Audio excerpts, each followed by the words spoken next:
El verano de 1942 marcó el apogeo de la Fuerza del Eje en el norte de África. Al este, el Oster avanzaba inexorablemente sobre el corazón industrial de la Unión Soviética. En el Mediterráneo, las fuerzas del general Feldmarschall Erwin Rommel, el famoso Afrika Korps, estaban a solo unas horas de marcha del Canal de Suez, el cordón umbilical del Imperio Británico. Era el momento de gloria de la Zorro del Desierto, una amenaza existencial que, de concretarse, habría reescrito el mapa de la guerra global y quizás sellado el destino de la India. Sin embargo, aquella gloria era un triunfo vacío. El frente se estiraba, la logística se desmoronaba bajo el peso de la propia victoria. El rápido avance táctico había chocado con una roca inamovible a solo 100 kilómetros de Alejandría, la línea defensiva de El Alamein. Aquella estrecha franja de tierra, flanqueada por el mar Mediterráneo al norte y por la infranqueable depresión de Qatar al sur, no era solo la última barricada británica, era el punto de estrangulamiento donde el genio de la maniobra de Rommel moriría. La batalla de El Alamein, en la crucial transición de octubre a noviembre de 1942, no fue meramente una derrota táctica, sino una rendición estratégica que definió el curso de la guerra en el desierto occidental. El dilema central de Rommel ya no era cómo vencer, sino cómo sobrevivir. La batalla se había transformado en una prueba de resistencia industrial contra la cual el Afrika Korps no tenía ninguna oportunidad. Esto nos lleva al corazón de la tragedia del general Feldmarschall. La decisión crucial que selló el destino de la fuerza alemana no fue una elección ofensiva, sino su acto final de mando, la desobediencia consciente y deliberada a la orden directa de Adolf Hitler. En un contexto de fanatismo creciente en Berlín, Rommel tuvo que elegir entre la lealtad ciega al Führer y el deber primordial de un comandante militar, salvar su ejército de la aniquilación total. El precio de esa decisión resonaría de forma profunda, definiendo la ética del soldado ante la locura del liderazgo político. La leyenda de la Zorro del Desierto fue construida sobre la base de las victorias relámpago de 1941 y 1942. La Blitzkrieg en el desierto, con su velocidad vertiginosa, capturó Tobruk y atravesó la Cirenaica en movimientos audaces. El mundo veía a un general que operaba en una dimensión táctica superior, presionando por avances incesantes, seducido por la promesa de Suez. Sin embargo, detrás del mito y del polvo levantado por los Panzers, había una fragilidad estructural que crecía a cada kilómetro. El norte de África era, para el alto mando alemán, un teatro de operaciones secundario, un anexo de la guerra italiana y un drenaje de recursos para el esfuerzo principal. La doctrina de Hitler de 1942 era inequívocamente clara. La prioridad absoluta era el frente oriental, donde la lucha por el petróleo y la aniquilación del Ejército Rojo, Operación Blau, culminaba en la batalla de Stalingrado. Como consecuencia, los recursos cruciales, blindados pesados de última generación, suministros de combustible y el apoyo aéreo esencial de la Luftwaffe, eran sistemáticamente desviados hacia el este. El Afrika Korps era, por lo tanto, una fuerza de élite, pero aislada, subnutrida y operando con equipo de reemplazo, como si fuera un mero ardid de distracción en el desierto. El principal y más mortal enemigo de Rommel nunca fue el octavo ejército de Montgomery, sino el cuello de botella logístico crónico. La logística del Eje dependía del puerto de Trípoli, una ciudad a una distancia aplastante de 1.790 kilómetros por carretera de El Alamein. Cada litro de combustible, cada munición y cada pieza de repuesto necesitaban recorrer esa jornada épica, sujeta a ataques aéreos y a la escasez de vehículos de transporte. Los tanques de Rommel estaban, literalmente, hambrientos. El factor más agravante en este escenario era la resiliencia estratégica de la pequeña isla de Malta. A pesar de ser constantemente bombardeada por el Eje, Malta nunca fue totalmente neutralizada. La isla resurgió, especialmente a mediados de 1942, como una base vital para la Royal Air Force y para la Marina Real, sirviendo como un portaaviones fijo que controlaba el Mediterráneo central. Sus submarinos y aeronaves de ataque ahogaban los convoyes de abastecimiento que intentaban llegar a Libia. Con cada barco hundido, la capacidad operativa de Rommel se marchitaba. Por lo tanto, el Afrika Korps de 1942 A pesar de su reputación, era una fuerza que operaba sobre la base de crédito moral, movida por promesas vacías del Duce y de Berlín. Estaban al límite de su alcance logístico, en una situación de dependencia total de lo que se convertía en una de las rutas marítimas más peligrosas del planeta. El primer gran aviso, el presagio de la catástrofe que seguiría, ocurrió en julio de 1942 con la primera batalla de El Alamein. Rommel, empujando hacia el este con la bravura de costumbre, alcanzó el punto de ruptura. Aunque el octavo ejército británico estaba desorganizado y en crisis de liderazgo, la infantería logró detener el avance alemán. En aquel momento, el mapa se congeló. La guerra de movimiento, la especialidad de Rommel, murió, y el frente se volvió estático. Se transformó en una línea de desgaste, una invitación a la guerra industrial, el punto más débil para el eje. Rommel había alcanzado su objetivo geográfico, pero a costa de agotar toda su reserva operacional y de combustible. Estaba atrapado en una línea indefendible, esperando un contraataque masivo que sabía que era inevitable. En el lado aliado, la estancación trajo el cambio de mando y de mentalidad. La llegada del general Bernard Montgomery no fue solo una sustitución de liderazgo, fue la institucionalización de una nueva doctrina. Superioridad numérica abrumadora y una planificación minuciosa enfocada en aplastar al enemigo. La logística aliada, por su parte, operaba desde el canal de Suez y de Port Said, un trayecto corto, seguro y constante. Mientras el Africa Corps vivía de raciones y de suministros capturados, el octavo ejército aliado acumulaba montañas de suministros, miles de nuevos tanques, incluyendo los robustos Shermans y los bien blindados Grants, y una artillería con poder de fuego nunca antes visto en el desierto. El contraste era brutal. En vísperas de la ofensiva de octubre, las fuerzas aliadas detentaban una superioridad de blindados de aproximadamente 2.1, y en términos de artillería pesada, la proporción llegaba a 4.1. Esta ya no era una batalla de tácticas de flanco, era una batalla de fábricas. El colapso del frente era solo cuestión de tiempo y de voluntad aliada. La superioridad de recursos permitió a Montgomery la paciencia y la capacidad de planificación para la operación Lightfoot. El 23 de octubre de 1942, la ofensiva decisiva fue lanzada. La tenacidad del ataque británico era implacable. El sacrificio de las pocas divisiones blindadas alemanas fue heroico, pero fútil. Rommel, viendo a sus veteranos luchar hasta la aniquilación total, presenció de primera mano la destrucción de la capacidad de maniobra de su ejército.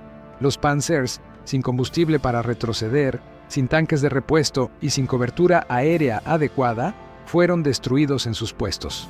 El colapso táctico del frente ítalo-alemán era cuestión de horas. La batalla de El Alamein no era un revés, era una sentencia de muerte. Fue en ese escenario de destrucción inminente donde Rommel, de vuelta al mando en campo, se encontró ante la elección que definiría su vida y su legado. El colapso era tan evidente que él diseñó un plan de retirada inmediata, retroceder a la posición más defendible al oeste para salvar los remanentes de sus fuerzas. Era el único movimiento racional para preservar la integridad de su ejército, incluso si costaba el prestigio político. Pero, el 3 de noviembre de 1942, con la retirada ya iniciada, llegó el mensaje de Adolf Hitler. Era la materialización del fanatismo y de la completa desconexión de la realidad del Führer. La situación no permite ningún retroceso. La victoria o la muerte, Sieg oder Sterben. Rommel y sus hombres debían permanecer y luchar hasta el último hombre y el último tiro. Para Hitler, el norte de África era más un símbolo ideológico que una necesidad militar, y el símbolo no podía ser manchado por una retirada. Rommel, en un momento de vacilación catastrófica, inicialmente cedió, interrumpiendo la retirada, lo que resultó en pérdidas aún más severas. Pero la visión de la aniquilación total de las unidades de combate restantes, la pérdida de toda la fuerza de combate del Africa Corps, lo obligó a tomar la decisión que sellaría el destino de la campaña. Rommel reanudó la retirada por cuenta propia. Este fue pues el primer gran acto de rebeldía estratégica que anunciaba 1944. La elección de Rommel fue la de la ética del soldado. Prefirió la supervivencia de su ejército a la obediencia ciega, rechazando la locura política de un líder que demandaba sacrificio total sin ningún propósito estratégico. Él preservó a los hombres que aún lucharían en Túnez. Sin embargo, el acto de Rommel solo prolongaría lo inevitable, transfiriendo el molino de carne a otro lugar. La decisión de retroceder salvó la vida de miles de veteranos, pero no impediría el juicio final del Afrika Korps. La lenta retirada a través de Libia se transformó en un calvario bajo persecución. Rommel, una vez más, demostró ser el maestro de la guerra de movimiento defensiva, escapando de la aniquilación total por las pinzas de Montgomery y preservando la capacidad de lucha de su ejército. Pero, en enero de 1943, la pérdida de Trípoli selló el fin. El último gran puerto logístico estaba en manos de los aliados, haciendo imposible el reabastecimiento y condenando la campaña. El Afrika Korps ya estaba muriendo, pero la llegada súbita del ejército angloamericano en el noroeste de África, con la operación Antorcha, Torch, en noviembre de 1942, transformó el destino en certeza. El eje estaba ahora atrapado en una tenaza estratégica. Montgomery avanzando por el este y las fuerzas de Eisenhower, con su poder de fuego industrial, viniendo por el oeste, a través de Marruecos y Argelia. África se convirtió en un callejón sin salida, y Túnez, la última esperanza desesperada. La rendición final de las fuerzas del eje en Túnez, en mayo de 1943, capturó a más de 250.000 soldados alemanes e italianos. Aunque menos mediática que la catástrofe de Stalingrado, fue la primera aniquilación completa de un gran ejército del eje en un teatro estratégico, abriendo el camino hacia el sur de Europa.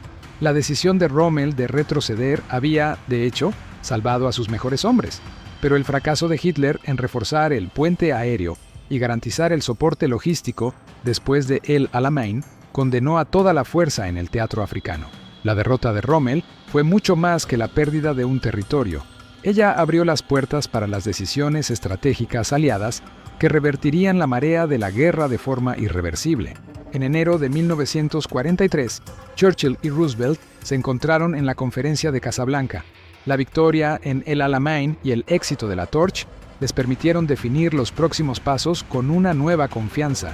Fue allí donde se exigió la rendición incondicional del eje y, crucialmente, se planeó el ataque al sur de Europa, la Operación Husky, la invasión de Sicilia.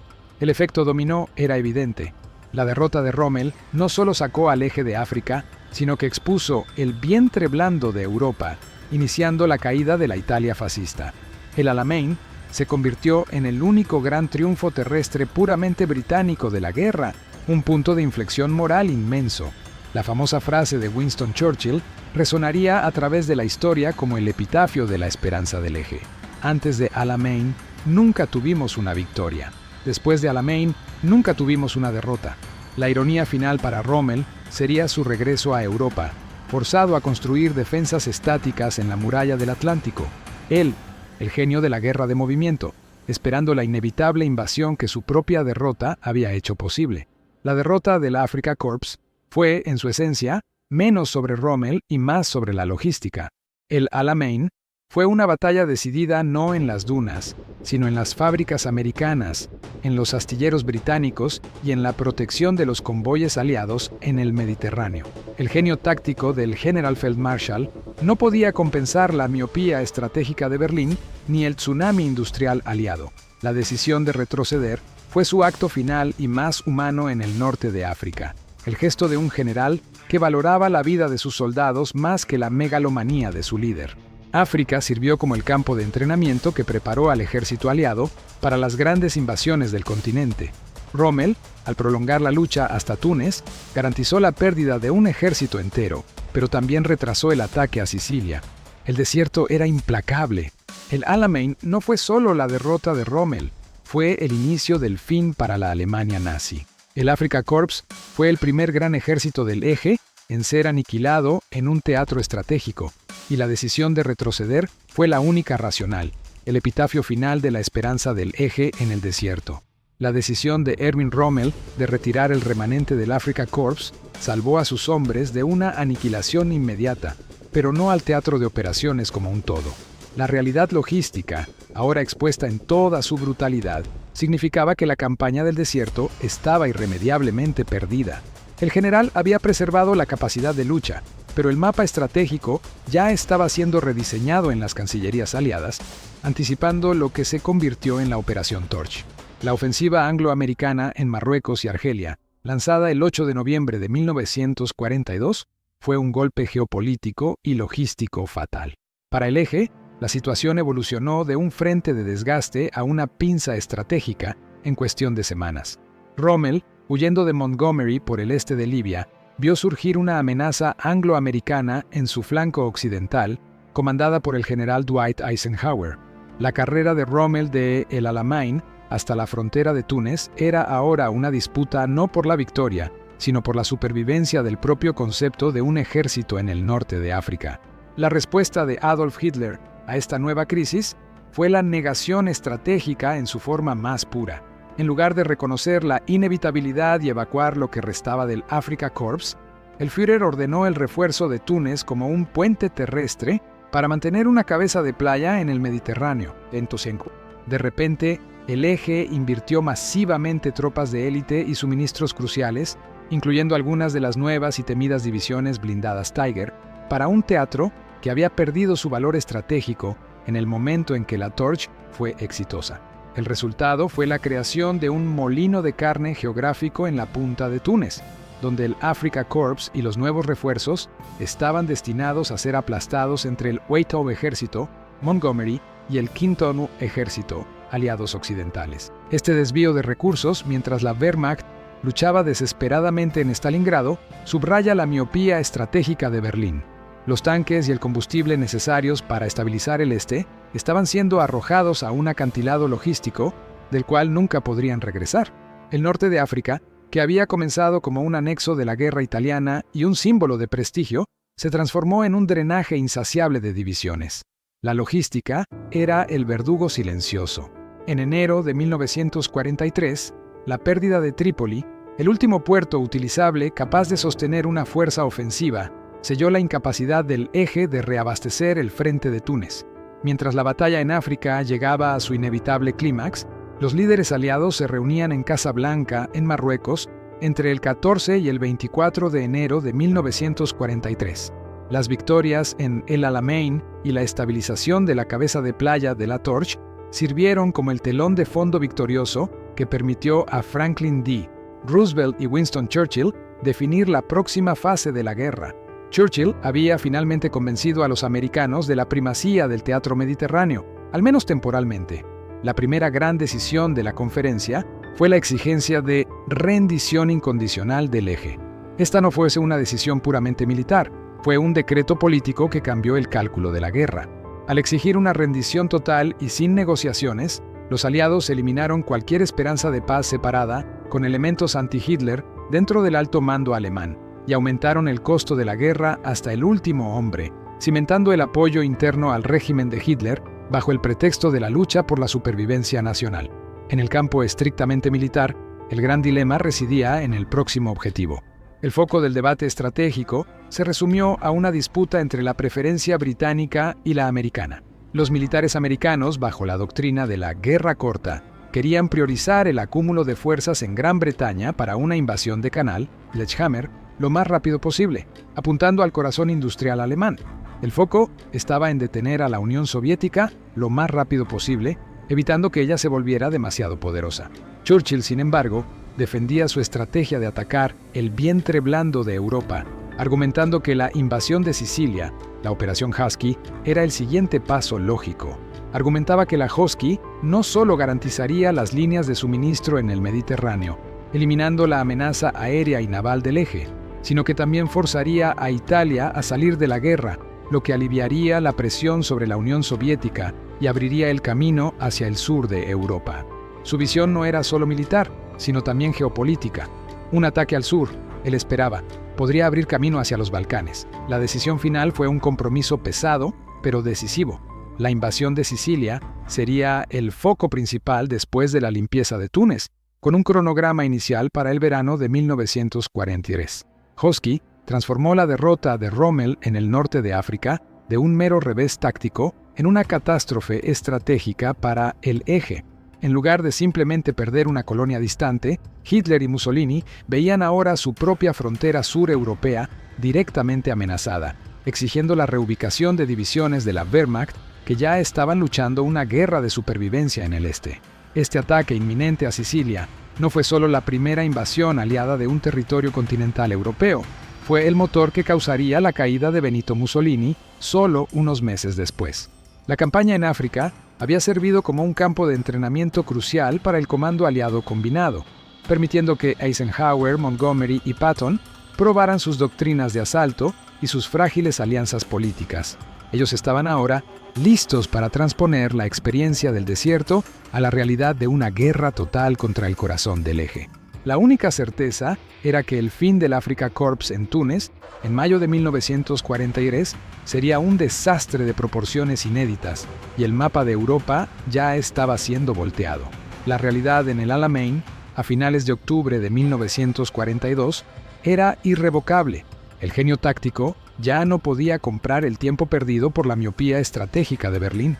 Después de días de desgaste salvaje, la operación Supercharge británica había finalmente roto la defensa ítalo-alemana en la noche del 2 de noviembre.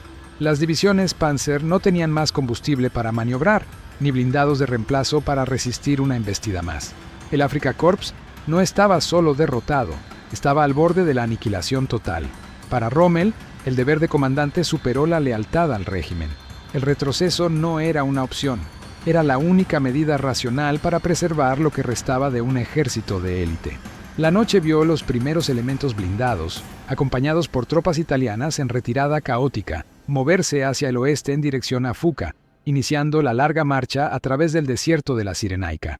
El objetivo era simple: escapar de la persecución de Montgomery y buscar una línea defensiva sostenible, donde la logística no fuera una sentencia de muerte. Sin embargo, la comunicación de Hitler era una oda a la desconexión. Tan pronto como la noticia de la retirada llegó al Führerhauptquartier en Prusia Oriental, la respuesta llegó rápida y fanática. El mensaje del 3 de noviembre de 1942, dirigido a Rommel y al comando italiano, era la personificación de la megalomanía política. La situación no permite ningún retroceso. Permanezcan y luchen hasta el último. Para sus tropas, no hay otro camino que la victoria o la muerte. Sieg oder sterben. La orden de luchar hasta el final, proferida por un líder a miles de kilómetros de distancia y ajeno a la realidad del campo de batalla, fue un momento de crisis de mando sin precedentes. Rommel, un soldado que siempre valoró la vida y la capacidad de combate de sus hombres, se sintió obligado a interrumpir la retirada. Durante 10 horas catastróficas, unidades que ya estaban en movimiento fueron forzadas a detenerse, convirtiéndose en blancos fáciles y estáticos para la artillería y aviación británicas. El corto periodo de obediencia ciega costó al eje cientos de hombres y vehículos preciosos, probando a Rommel que la orden de Hitler era, de hecho, la garantía de la aniquilación completa. En una decisión que presagiaba el conflicto ético que lo llevaría a la tragedia en 1944, Rommel reanudó la retirada por cuenta propia. Su elección fue salvar al ejército en lugar de sacrificar todo su efectivo por la vanidad de su dictador. Esa desobediencia no salvó la campaña, pero garantizó que el eje pudiera, al menos, ofrecer resistencia por 6 meses más. La larga marcha de El Alamein hasta la frontera de Túnez sería un calvario logístico de más de 2,000 kilómetros, una prueba de resistencia en la que el Afrika Korps, aunque derrotado, demostró su resiliencia táctica. La persecución de Montgomery, sin embargo, era lenta y metódica. El general británico, aprendiendo de los errores del pasado, evitó el riesgo de sobreextender sus líneas de suministros y caer en una trampa, la especialidad de Rommel. La Zorro del Desierto explotó esa cautela. Aunque fue forzado a abandonar casi todo el equipo pesado, blindados averiados, artillería y cientos de camiones, la esencia de la fuerza de combate alemana escapó del cerco total, preservando el cuerpo de oficiales y los soldados veteranos. La pérdida de los principales puntos de abastecimiento marcaba cada paso de la fuga. Primero Bengasi, después, de forma crucial, Trípoli, el último gran puerto del eje en Libia, que cayó en manos británicas en enero de 1943. Sin Trípoli, la capacidad del eje de sostener un ejército en cualquier lugar en el norte de África era nula. La frontera de Túnez, en la línea Maret, era la única esperanza restante, un último reducto de resistencia a ser defendido más por razones políticas y de prestigio que por real valor militar. Pero la geopolítica, más implacable que el desierto, estaba a punto de cerrar la trampa. El 8 de noviembre de 1942, solo días después del rompimiento de El Alamein, las fuerzas angloamericanas desembarcaron en el noroeste de África, en la Operación Antorcha, invadiendo Marruecos y Argelia, controlados por la Francia de Vichy. Winston Churchill y Franklin D. Roosevelt, sabiendo de la inevitabilidad de la derrota de Rommel en el este, habían abierto un segundo frente que, de repente, transformó el teatro de operaciones en una gigantesca pinza. La reacción del Eje fue frenética y tardía. Para impedir el colapso inmediato de Túnez, Hitler ordenó el envío de refuerzos por vía aérea y marítima, un esfuerzo bautizado como Operation Wasp. La quinta División Panzer de von Arnim y otras unidades de infantería fueron rápidamente transferidas, estableciendo una cabeza de puente alrededor de Túnez y Bizerta. Este puente aéreo, aunque heroico, fue un error estratégico fatal. Solo garantizaba que, en lugar de perder unos miles de veteranos en el retroceso de Libia, el Eje perdería un ejército completo en Túnez. El conflicto que siguió en Túnez ya no fue una guerra de movimiento táctico, sino un molino de carne de desgaste, donde la superioridad logística e industrial aliada se impuso de manera brutal. El Eje, ahora apretado contra el mar, enfrentaba la doble amenaza: Montgomery desde el este, con la totalidad del Owedo ejército, y el incipiente, pero masivo, Segunda Cuerpo Americano y el Primo Ejército Británico, viniendo desde el oeste, bajo el mando general de Dwight D. Eisenhower. Hubo, brevemente, un destello de la antigua magia de Rommel. En febrero de 1943, en la Batalla del Paso de Kasserine, las unidades alemanas lanzaron un contraataque feroz contra las fuerzas americanas inexpertas, causándoles pérdidas significativas. Fue una victoria táctica, pero una ilusión estratégica. La derrota en Kasserine forzó una rápida y dolorosa curva de aprendizaje para el ejército de los EEU, que pronto reorganizó su mando y logística para la próxima ronda. El Eje, por su parte, gastó el último de sus escasos suministros de combustible y munición, un sacrificio que no alteró lo inevitable. En marzo, Rommel, exhausto y consciente de la imposibilidad de defensa, fue llamado de vuelta a Europa por Hitler, dejando el mando al general Hans-Jürgen von Arnim. Su regreso fue un abandono estratégico. El Afrika Korps ahora era solo una fuerza condenada. La superioridad aliada en el aire era absoluta, transformando cualquier convoy de reabastecimiento en una pira funeraria en el Mediterráneo. Las montañas de suministros aliados, transportadas por barcos seguros, pronto convergieron sobre el pequeño reducto de defensa. El cerco final se cerró en mayo de 1943. Incapaces de escapar o reabastecerse y aplastadas por el peso de la artillería y las bombas aéreas, las últimas tropas del Eje se rindieron. La caída final en Túnez resultó en la captura de aproximadamente 275.000 soldados alemanes e italianos. El norte de África se convertía en la Stalingrado del oeste, un desastre de proporciones estratégicas que eclipsaba el costo humano de El Alamein y garantizaba que la Wehrmacht no tendría más fuerzas para defender el Mediterráneo. La decisión de Rommel de desobedecer a Hitler en El Alamein había salvado a algunos miles de hombres valiosos para el Afrika Korps y prolongó la guerra africana. Sin embargo, la terquedad de Hitler en transformar Túnez en un puente aéreo político para salvar el honor resultó en la pérdida de un ejército entero, una fuerza de combate que haría falta en todos los teatros de guerra que le seguirían, de Sicilia a Normandía. El teatro africano estaba cerrado y el precio pagado por el Eje era la pérdida total de la iniciativa estratégica, la pérdida de las fuerzas del Eje en Túnez, más de 250. 00 hombres de combate aprisionados en mayo de 1943 fue una catástrofe que superó la escala de la derrota del Afrika Korps original. El norte de África se convirtió para Alemania en su Stalingrado del oeste, un desastre de relaciones públicas y militares que expuso la fractura entre el deseo político y la realidad estratégica. La decisión de Rommel de retroceder había preservado la sustancia de su ejército para la lucha en Túnez, pero esa misma lucha solo pospuso lo inevitable, atando recursos vitales que el Eje ya no podía reponer. El verdadero costo de la derrota en el Alamein no se manifestó en la arena de Libia, sino en las salas de conferencia de los aliados.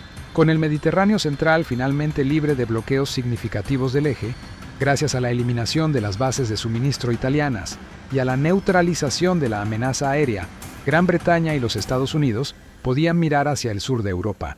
La victoria conjunta de la Operación Torch y de Montgomery en el desierto occidental había creado el vacío estratégico necesario para la próxima gran maniobra. En enero de 1943, mientras el colapso en África aún estaba en curso, Winston Churchill y Franklin D. Roosevelt se reunieron en Casablanca, en Marruecos. La conferencia fue un hito en la definición de la trayectoria de la guerra. Las conversaciones militares, fundamentadas en el ahora evidente éxito africano, culminaron en dos decisiones de profundo impacto geopolítico. La primera fue la exigencia de rendición incondicional del eje. Esta postura endureció los términos de la guerra, eliminando cualquier espacio para negociaciones con los regímenes fascistas y nazis. Elevó el precio del conflicto a un nivel existencial, señalando a Alemania e Italia que la lucha terminaría solo con el derrocamiento total de sus gobiernos. La segunda decisión crítica fue la planificación de la Operación Husky, la invasión de Sicilia. El teatro africano había cumplido su propósito. Ahora era la plataforma de lanzamiento. Al invadir la isla, los aliados apuntaban al vientre blando de Europa, buscando no solo consolidar el dominio del Mediterráneo, sino también infligir un golpe fatal a la potencia del eje más débil, la Italia de Benito Mussolini. La derrota del Afrika Korps en el Alamein, por lo tanto, no fue un fin, sino un catalizador. Abrió la puerta al continente iniciando la Guerra del Sur. Italia, exhausta y políticamente fracturada, vio la invasión de Sicilia en julio de 1943, como la señal de que la guerra estaba perdida. El efecto dominó comenzó. La caída de Mussolini, el cambio de bando del país e, inevitablemente, la necesidad de la Alemania nazi de desviar decenas de divisiones para ocupar y defender la península italiana. El desierto había drenado las fuerzas de Rommel, y el precio de ese drenaje fue pagado en carreteras montañosas de Italia, desviando recursos cruciales de Stalingrado y, más tarde, de la muralla del Atlántico. En cuanto al hombre que tomó la decisión crucial de desafiar al Führer, Erwin Rommel fue llamado de vuelta a la Alemania en marzo de 1943, antes de la rendición final en Túnez. Su prestigio, a pesar de la derrota, fue preservado por la máquina de propaganda de Goebbels, que lo retrató como un héroe sacrificado por una logística fallida. Sin embargo, el hilo de confianza con Hitler estaba irremediablemente roto. La desobediencia en el Alamein, aunque justificada por la ética militar de salvar a sus hombres, colocó a Rommel en una ruta de colisión con la paranoia del régimen. La ironía de la historia colocó al genio de la guerra de movimiento para supervisar la construcción de las defensas estáticas, la muralla del Atlántico, una barrera contra la invasión que él sabía ser inevitable. Su experiencia en el Alamein, donde la falta de suministros y el dominio aéreo enemigo destruyeron su ejército, lo convenció de la necesidad de detener a los aliados en las playas. Sus instintos eran correctos, pero su posición política estaba debilitada. El acto de desobediencia en el desierto, aunque moralmente correcto, fue el primer paso en una jornada que terminaría trágicamente, culminando en su vinculación, directa o indirecta, al complot del 20 de julio de 1944. El ejército británico, por su parte, experimentó en el Alamein su único triunfo terrestre indiscutible y puramente propio en la Segunda Guerra Mundial. La victoria restauró la moral pública y la confianza en el liderazgo militar, después de años de reveses y retiradas. La batalla se convirtió en un símbolo de resiliencia. Winston Churchill sintetizó el significado de este punto de inflexión con una frase que entró en la historia militar. Antes de Alamein, nunca tuvimos una victoria. Después de Alamein, nunca tuvimos una derrota. Esa cita no es solo una exageración retórica, es el reconocimiento del punto de inflexión estratégico.